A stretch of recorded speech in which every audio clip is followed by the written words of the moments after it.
Wednesday edition of Birds 365 here on JAKIB Sports. I'm your host, Zander Krause. That's my co-host, Johnny Mac, John McMullen, here with you live on a New Year's Eve edition of the show. Johnny Mac, how you doing this morning, brother? Doing well. Yeah, happy New Year's Eve. Get ready to say Happy New Year. What's the cutoff to say Happy New Year? I say very early in the process. You're like January 10th, you can't go past January 10th. That's my thought process. Yeah, that feels a little rich to me, John. January 10th. I'm thinking like Jan 6th or 5th or something. All right, I guess I'm even wrong. better. Even better. John, yeah, so we got week 18 coming up, John. This is going to be, I'm assuming it's going to be somewhat of a snooze fest game. Any indication on where you are on the Birds playing their starters? They do have the chance for the number 2 seed, John. And, I get this comment all the time of people saying to me, oh, don't be scared, Zander. You should be good in the 3 seed. And I'm like, I'm not scared to watch a game from my couch. I think there is better paths to the Super Bowl for the Eagles. And the number 2 seed to me looks like the best path. And if that's an option, if I'm the Birds, I'm doing everything I can to win the game. Now, I also understand, the complexity of doing that because you probably do want to get some guys some rest. Jalen Phillips has already played 17 games. You obviously have Lane Johnson, Jalen Carter, some guy, Landon and Cam who've been banged up. What's your general thought? You're in where you are right now and what you think the Birds will do this weekend with the 2 seed on the line potentially? Yeah, I mean, there's rest guys, there's play guys, and there's in between, which I still think people should pay more attention in between because that's the most logical scenario. And by that, I mean, you're scoreboard watching, it's out of your control. So, I mean, if Chicago's ahead 21-0 like Dallas was a couple of years ago, you pull your guys. The problem is a couple of years ago when they pulled their guys, they already had a couple guys hurt that weren't able to play in the playoffs. So that's sort of the thought process. I kind of get the feeling they're going to rest guys simply because, a couple hints. One, Nick's talking and how he expressed it earlier in the week on Monday. And then, sort of this roster machination that happened with Charlie Hewlett. That's an indication they want to elevate Patrick Johnson or Andre Sam. Well, why would they want to do that if they didn't want to play him on Sunday? Kind of little hints that point to that direction. And then they'll never say it, but I believe that they think they can win with Tanner McKee and Tank Bigsby and company against Josh Johnson. Yeah, I think they can too. I think they're right about that. On top of it. Now, again, they would never say that, but I think that's a part of it as well. And then again, you can't control what Detroit does, even if they're going to play their guys, and we'll get a better indication of that today. Dan Campbell might show up today and say, I'm going to play Kyle Allen and I'm going to play whoever their backup running backs are, and then it's like, what do you do? So I think the most logical scenario is certain guys are going to sit. Lane Johnson, obviously, I can't imagine this will be the return game. Yeah, no way. And obviously, if you're starting, if you're going to sit Jalen Hurts, you're going to sit the majority of the offensive line. Some guys may have to play, like Brad and Tyler. Again, you only have 53 players, so it's not like preseason. What are they going to do with long snapper? Well, Charlie's you need back. A roster spot, but no, he's on Charlie's practice back. now, right? So Yeah. I guess will they So just you elevate him? Yeah, okay. They have 3. So the reason they ran out of elevations for Patrick Johnson and Andre Sam, so you can't elevate them. You now you have 3, which you don't need 3 for Charlie, and you can just elevate them for game day. So that's sort of the manipulation they're doing, which was a clear indication to me that they're gonna rest a bunch of guys. Yeah, I'm with you, John. Looks like that's what they're going to do. John, you think that's the right decision for the team to do with the 2 seed on the line? I understand what your point is about the Bears. Doesn't mean I don't want to handle my part of the business. At least that's my perspective. Now I get Well, I would play players and scoreboard watch. That's what I would do. yeah, me too. I think that makes the most sense. Now I don't think they'll actually do that. Maybe they will. We will find out. The tough part about it is, John, like if you rest somebody, you kind of got to rest most, I would think. Like if you're going to rest anybody on the offensive line, you're not putting your starting quarterback back there. No. Obviously, you're not putting your starting quarterback back there. You're going to play AJ, Devontae, Goddard. So it's got probably a domino effect of one thing leads to another, and most guys will be rested, at least most of the primetime players on the football team. John, you got the Commanders coming up. You had the coordinators speak yesterday, Vic Fangio and Kevin Patullo. Fangio didn't say as much as I'm used to him saying. What did you make of those guys yesterday? Let's start with Kevin Patullo, John. He was asked about the slow and stagnant conservative second half. What did you make of Kevin Patullo's thoughts yesterday on the game? And then anything you see for you guys? Yeah. Oh, well, I saw a couple of people run with sometimes you run just to run, because I was the one who asked that question. Like, is that a surprise to anyone? Do you think that teams don't run to run? They did it a bunch last year when they're closing out games. They just run the football to close out games. Yeah, right. I mean, like like, no offense, I'm like, some of these criticisms are insane, and I got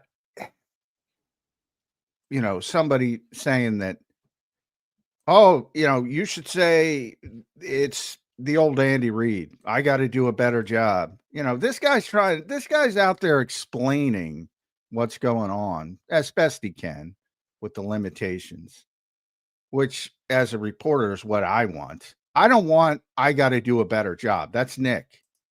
Yeah, right. I don't get shit out of that. So what do you want? Number one, that's, because I got a bunch of this yesterday. You don't want them to explain things, or you do want them to explain things? First of all, you got to come to Jesus moment. What do you want as a fan? I would argue you should want what you're getting. And now, but ultimately, that's not the problem. The problem is the offense stinks. And why does the offense stink? Well, I think it's been the same all year, and he explained it again. When you're at third and long, you stink. Is there anybody in third and long all the time that doesn't stink in the history of football? That's a question I don't know the answer to. If you're failing, well, I'll make it easy for you. They stink. No. But good offenses aren't in third and longs. Simple as that. So does it simply boil down to the run blocking on first and second down? in Buffalo, it did. In Buffalo, it did. It's always something different. Earlier in the season, it was the penalties. You're getting behind the sticks, all these penalties, and they have cleaned that up. To their credit, they have cleaned that up. In the Buffalo game, if you watch that second half, the interior of the offensive line just got destroyed against a middling defensive front. Yeah, 100%. Which is a bad sign. And on the rewatch, when you're not watching it live, where you can kind of zoom out a little bit, I mean, it sticks out like a sore thumb. Feels like every single play they were getting shredded in there. Which is, and then you can make some arguments. Well, why don't you go away from that? You're having a bad game. And those are legitimate criticisms, I think, because at some point you got to switch it up. And I've often talked about, getting a layup in the passing game, which I don't think they do very well. And things like that. But, anybody who watches that Buffalo game with an objective viewpoint, they got whipped up front. I mean, whipped up front. Look at some of those Saquon runs. He's, the one run he made the first guy missed 2 yards behind the line of scrimmage. Where's he going? Then there's two other guys. Yeah. I think, John, the question, because I do agree with you. And I think anybody who does, who did look at the game or maybe a rewatch or whatever the case may be, it's a little harder to catch in real time. But, I think the question would be, John, is there is a lot of bad offensive lines around the league. And the Eagles, while it hasn't been what we're used to, it's not the bottom. And why Right. are we struggling? Why is the Eagles struggling so much more than others around the league who have struggling offensive lines? Like, Well, number you one, know, they're we have not. Saquon Barkley in our offensive line. Well, we do. We are on first down, John. We're one of the worst third down teams in the Oh, NFL this year. yeah. I mean, Because they live in third and long. To your point. yeah. I was talking about the offense as a whole. As I said, in Buffalo, that was the problem. That hasn't been the problem every week, or to the degree it was in Buffalo. But yeah, and again, it's always it might be pre-snap penalties, putting you in 2nd and 15 or whatever. This has been a common theme, but for different reasons week to week when they have these poor performances. And that's the frustrating part, because when they clean it up, they're pretty efficient. And that's to the point of you rarely see like a team that's so bad, 3 and out, 3 and out, 3 and out, 3 and out. But when they get a first down, all of a sudden they score, pretty consistently. Usually if you have a bad offense, you have a bad offense. If you have a good offense, you have a good offense. They have a bad offense and a good offense, depending on how they kickstart the drive, any particular drive. When they get that first down, you got to feel pretty good, because they usually get efficient. I can't explain it. They can't explain it. If they could, they'd fix it. But I mean, the obvious problem is lack of effectiveness, efficiency, whatever word you want to use on early downs, which is putting them in. That's exactly where every defense wants you. And you see in point, well, so and so made a 3rd and 15. Yeah, everybody does eventually. You don't make 3rd and 15s consistently. Yeah, right. That's not a way to operate as an offense. There's no doubt about that. Yeah.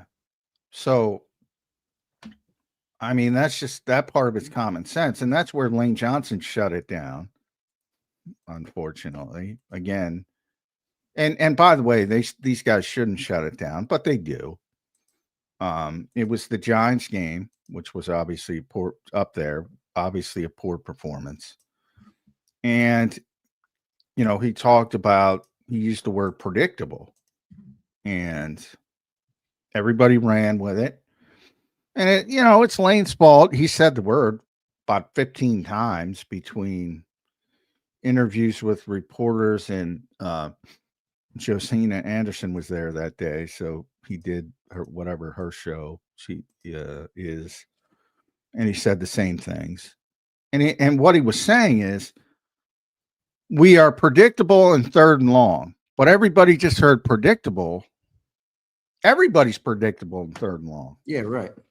You're either throwing it or you're running a draw play. Maybe a screen. Everybody's predictable. That's why it makes it so difficult. And he was saying, and that's why you want to be in 3rd and manageable, because you can do it when you're 3rd and 4 or under. Right. Everything's on the table. Exactly.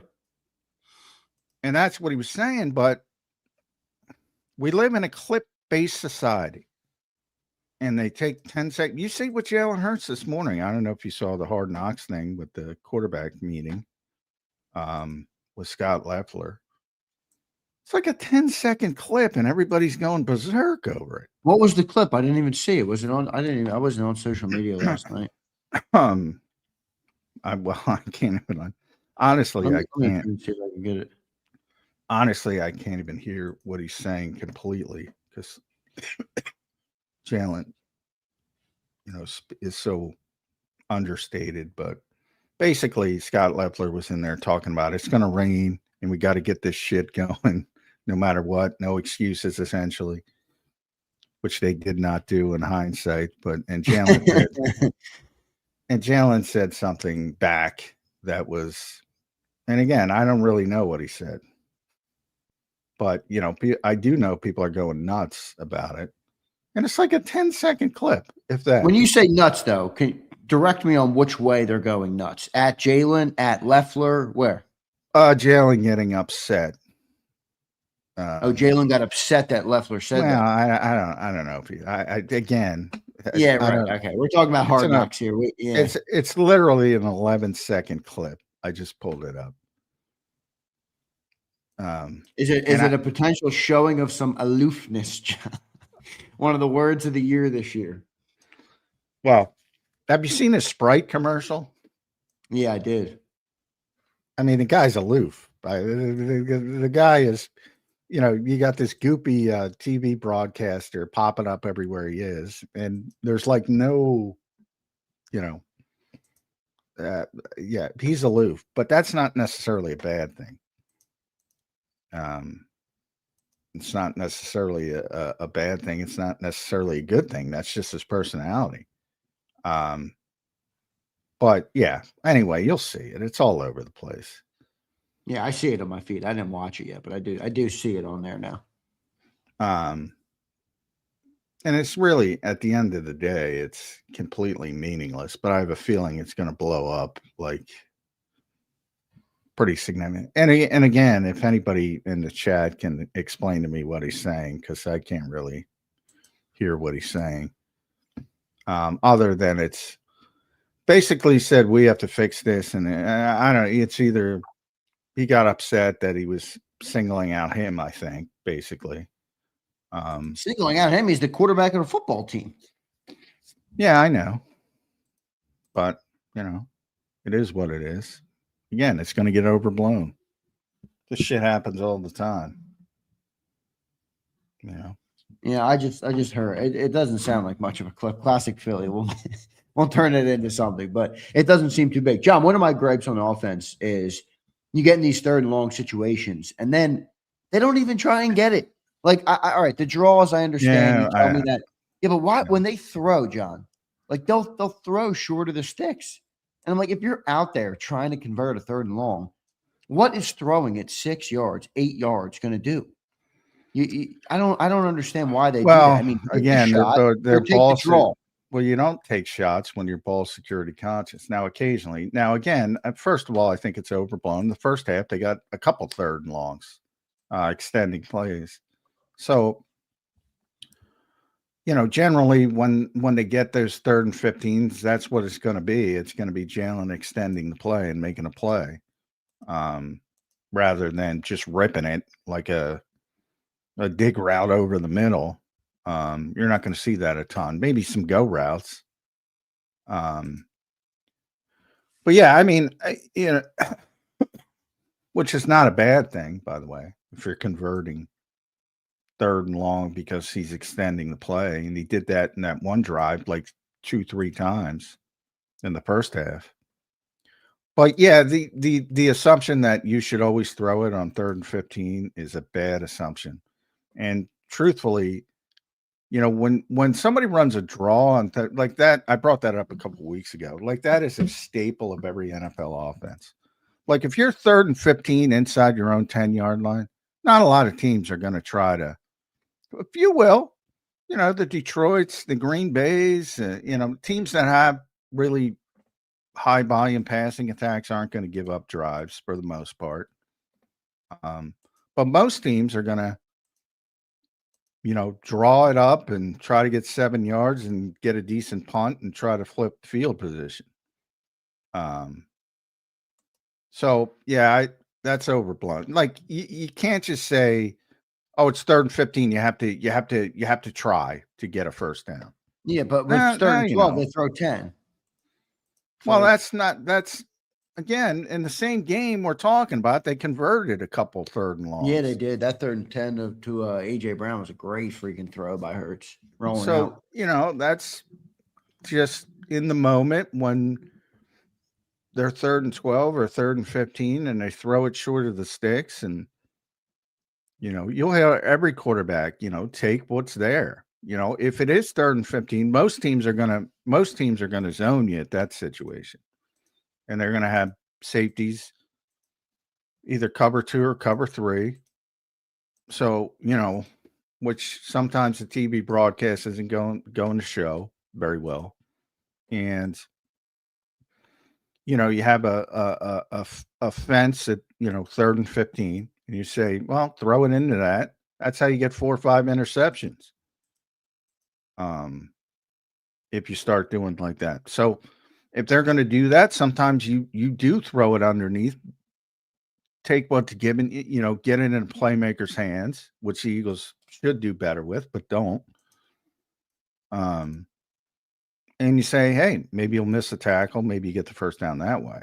But yeah, the thought process, because I hear it all the time. I'm not picking on you. The thought process, it's 3rd and 15, you got to throw 16 yards. You got to You're going to lose a lot of football games with that philosophy, That's especially against good defenses. There's some good defenses.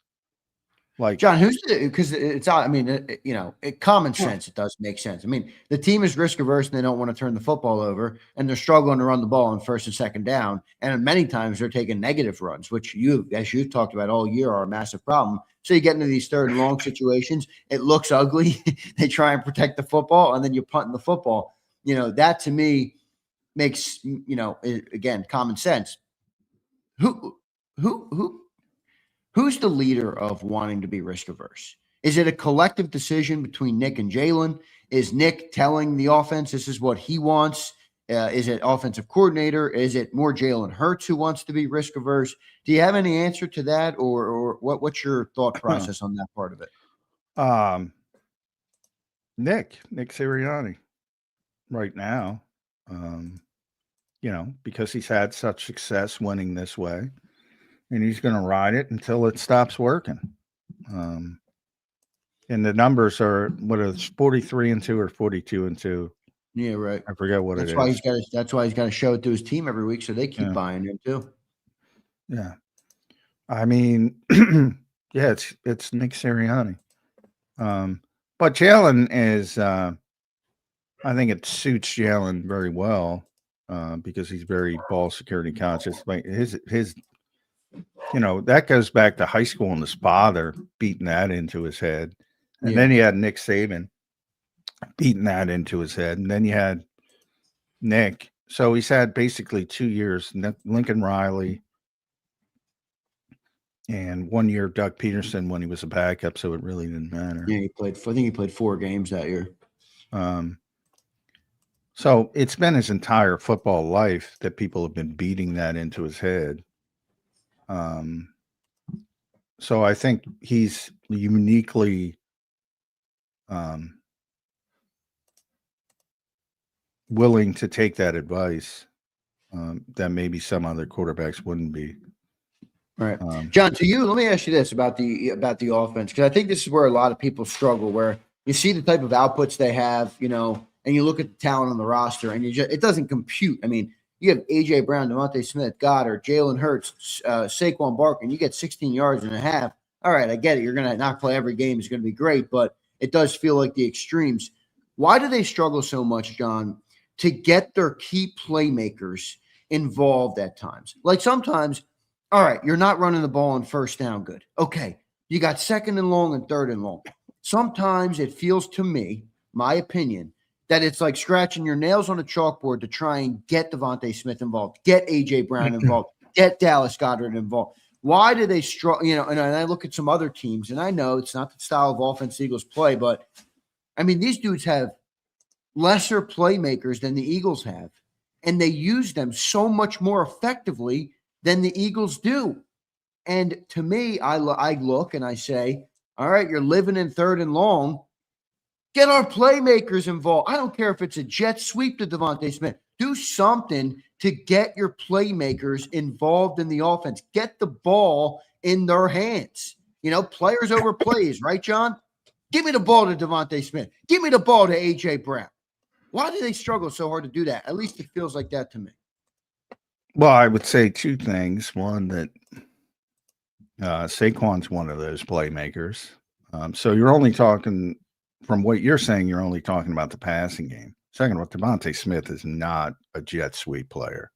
I don't think you would like that at all. They don't have that type of player. They don't have a manufactured touch player. Well, that to me, the only reason I said jet sweep is because you always say layup. Like, what's the Eagles' version of a layup then? Bubble screen, quick hitch. Yeah, great. City loves them. Well, swing pass, but they don't do that well. all that kind of stuff. It'd be nice to have a manufactured touch player, but you don't have that type of player. And, maybe Howie will address that at some point. And we'll see that down the road, but it's not really on the roster right now. Maybe Britton Covey would be the closest. Yeah, And they're well, if not going to Jahan play him. Dotson's out the door after the year, maybe that's what you look for in a wide receiver 3. Somebody that when you're not getting anything going, you can give a different look and keep it within the risk-averse approach that they so desperately want to do. Yeah, they threw like a hitch to AJ at one point. And they got 6-7 yards. Not a hitch, but a quick smoke screen. Yeah, They right. always throw hitches. So, they do it occasionally, but they don't do it nearly enough when they're struggling. That part I agree with. But I mean, running the ball to Saquon Barkley again, if you can't block people, you can't play offense. Yeah, you've been saying that for 5 years on this show since its inception. It doesn't matter who the skill position players are. And you're seeing it in live and living color with Saquon, especially in that game. He's one of their biggest playmakers, arguably their biggest playmaker. It's 13-0 in a weather game. Look, it makes complete sense to come out of halftime, especially when you get a 3 and out, to say we're going to run this game out. Yeah, we're going to limit Buffalo's opportunities. From a strategy standpoint, that makes complete sense. And they couldn't run it at all. So at that point, you say, well, where does it tip and say, it's just not working. We got to do something else. And that's legitimate to me for criticism.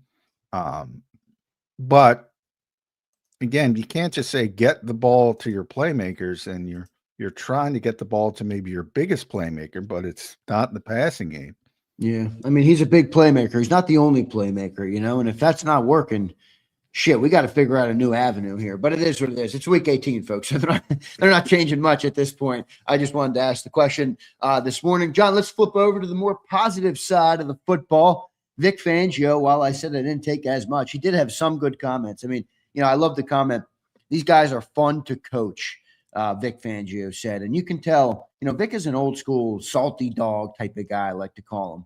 You don't get those types of comments from him often. So I thought that was a pretty cool comment. And you can really see it on some of these defensive players, their mentality. I think most notable would be Jordan Davis and just the way he speaks and the way he, talks about the approach to the game this year and the leadership aspect on the defense. Defense has come a long way. Vic talked about that yesterday, how they've built on each week. What were some of your takeaways from Vic Fangio's comments yesterday on the Eagles defense? Well, not much to complain about. So, I mean, the defense is playing really well. And when things are going well, it kind of gets a little bit boring from the perspective of, what is there? We talk about Vic's honesty and being gruff. What's there to complain about? So, you can argue the 2-point conversion. You talked a little bit about that. We got into some, light box talk. He constantly does that, which I try to explain. Like, he's willing to give up. Now, I wish he would have spoke about that more because I gave him the opportunity. But he doesn't like to talk about himself. But he did say, so they play more lighter boxes than any team in the NFL. The goal is the +1 to get it in the passing game to limit explosive passing plays. Right. Now, this is not exactly not well known. It's well known. That's what he does, and people upset. So, I asked him flat out. I said, at what point, I asked him, you were talking about the run game and the light boxes and not wanting the quarterback to get pre-snap looks and muddy things up post-snap. And I asked him, when did that change for you? Because a lot of people have pointed to you as the guy who sort of changed that. And all he said is, it's been a while. I mean, we've been doing it for a while, and he has. It's, probably over a decade now. And he did admit it's been copied or imitated to some degree by some teams. That's all he said. It's been copied by imitated. He's being very self-deprecating there. The entire modern NFL game is built on defensive game is built on Vic Fangio. That's why I've always called him the best defensive coordinator. Yeah, that Kirk Cousins clip that went viral a couple weeks ago was basically all about how Vic has changed defense in the NFL. Exactly. I mean, literally, the entire modern NFL defensive mindset comes from Vic Fangio. And then the difference becomes, can you teach it? And not a lot of people can teach it like he can teach it. But he also admitted you got to have good players. You got to, you know what else you got to have? You got to have teachable players, John. You got to have players who are willing to do it, willing to learn, willing to go through the process. And I think you really see that with this young. Maybe that's part of having a young team. Maybe there's some benefits to that on the defensive side. Where, well, and that's the answer to the question: why does Nakobe Dean play over Jihad Campbell? That's your answer, right? Why does the defense look better with Marcus Epps than Drew Makuba? That's your answer. Now, over a long period of time, if guys start to decline to where, the football IQ and the innate instincts are surpassed by the lack of athleticism, you have to make that adjustment. So it's not that easy, but when you're communicating in Vic's defense and you still reach the baseline level of being able to do it from an athletic standpoint, it is tough to deal with.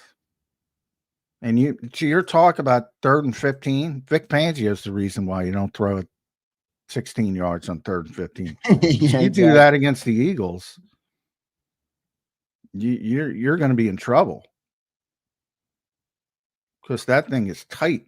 It's when they're playing well, and that's exactly what they want you to do, because here comes the pass rush, and they got cover 6, cover 3, cover 4. You don't know what's coming. It's all muddied until post snap. You don't know quarterbacks don't know what they're looking at. And then comes mistakes. It's the whole goal of the whole thing.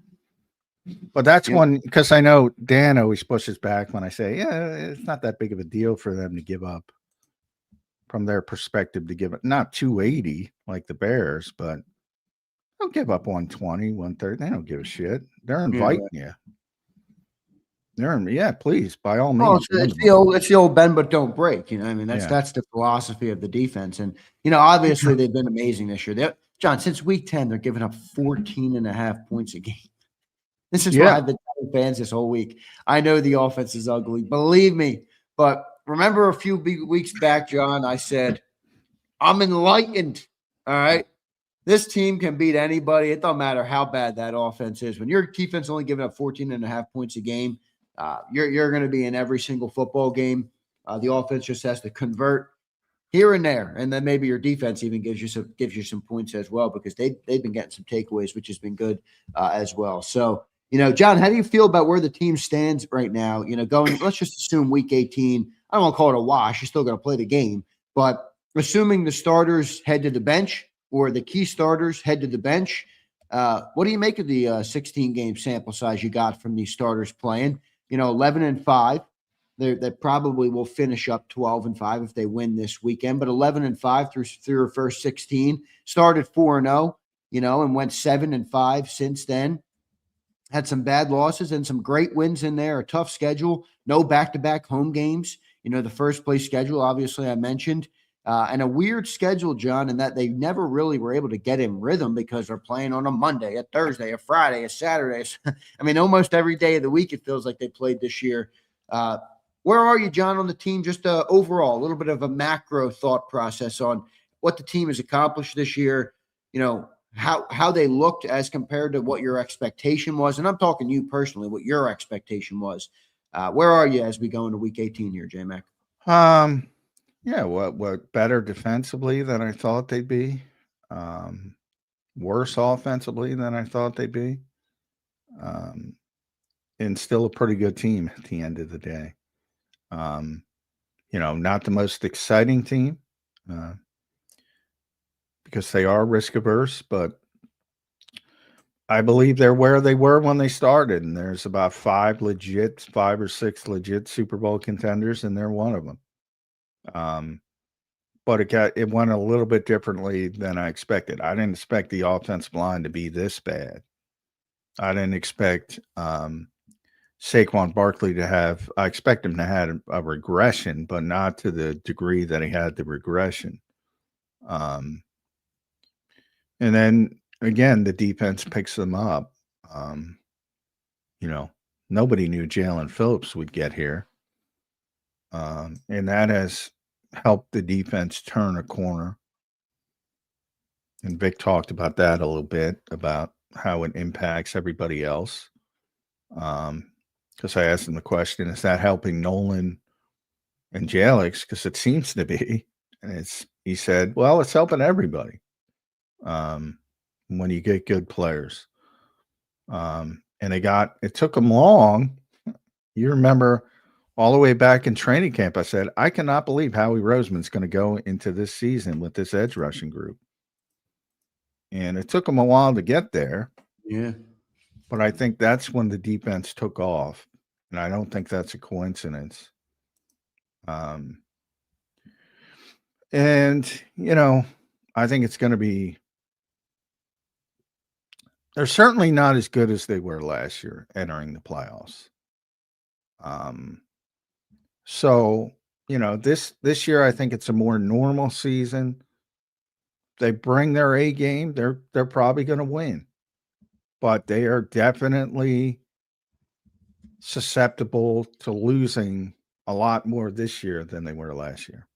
Yeah, the margin is smaller, but it does also feel like, John, even if they don't bring their A game. I mean, did they bring their A game to Buffalo? I don't. The defense did. Well, the defense seemingly always has their A game. Well, again, you're right. They didn't, because the offense played so poorly in the second half, and they won the game. But that's, I'm not saying they've won a bunch of games when they've not brought their A game, but you're also a tick away from Josh Allen throwing a strike and you lose. Yeah, right. That's what I'm saying. Or not a blocked field goal versus the Rams or some of those case scenarios. Yep. Yeah. Or collapse versus the Cowboys. I get that too. Yeah. Any outcome is possible. Yeah. So, this is one where, if it ends up being the Rams or the 49ers, it wouldn't shock me at all if they lose in the first round of the playoffs. And it wouldn't shock me if they won the Super Bowl. It's exactly how I feel. Wouldn't shock me at all if they went the distance. Anything can happen. But with that defense, John, you're going to be in every single game. That's the beauty of the defense. Good stuff, everybody. I want to thank everybody for being here. Well, two things I would just add with that defense and not turning the ball over. Right, not turning the ball over, obviously. I mean, even going back to that Bills game, keep playing the game. Josh Allen's fumble, literally, keep playing the game. I know it happened in the first half, but arguably the biggest swing in the game and maybe the reason the Eagles came out on top because they weren't able to move the ball out that much outside of that short drive that they had after the Josh Allen fumble. Good stuff, everybody. I want to welcome everybody in today. Make sure you hit that like button, subscribe to the channel if you're not already. Hope everybody's doing well. We've reached week 18, which is the final week of the regular season. Everybody, for you, I don't know about you, all of you, but for me, the season went by nice and quick. We got some super chats today. We're going to talk to Brandon Lee Gouton in hour number 2. Normally on Wednesdays, we talk to Mike Gill. Mike is in the big boy chair today. He is a 97.5 The Fanatic, so he'll be joining us on Friday. Shout out to Mike Gill. Well done by him. Looking forward to talking to him on Friday's show. Let's get to some super chats. Here's Eduardo, member for 17 months. Eduardo, what's going on, my man? Appreciate your membership. He says, quick question, Johnny Mac. Early prediction, Who do you got in the Super Bowl this year and why? Wow. Boy, I don't like any of these teams, but right now I'm picking Jacksonville because why not? Wow. Okay. And your Philadelphia Eagles because